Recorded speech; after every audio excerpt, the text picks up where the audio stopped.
Welcome to Blizzard Fire. We hope this video helps fire up your solution. In this video, I will explain how to connect Bluetooth in your Mercedes Benz. First, ensure your car's infotainment system is powered on. Next, activate Bluetooth on your mobile device, whether it's a smartphone or tablet.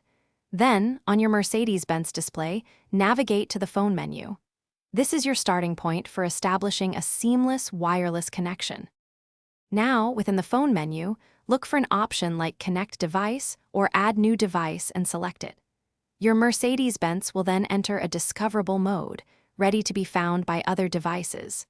Simultaneously, on your mobile phone, open your Bluetooth settings and initiate a search for nearby devices. You should soon see your car appear in the list. Once your Mercedes Benz appears on your phone's list of available devices, select it. Both your car's display and your phone will then show a unique 6-digit PIN. It is crucial to quickly verify that these two PINs match exactly. After confirming the match, accept the connection prompt on both devices to finalize the pairing process.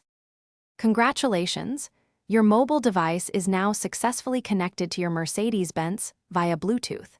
You can now make and receive hands-free calls and stream your favorite music or podcasts directly through your car's sound system. Explore the infotainment options to access your phone's contacts and call history, enhancing your driving experience with seamless integration. Thanks for watching. If you found this helpful, don't forget to like and subscribe.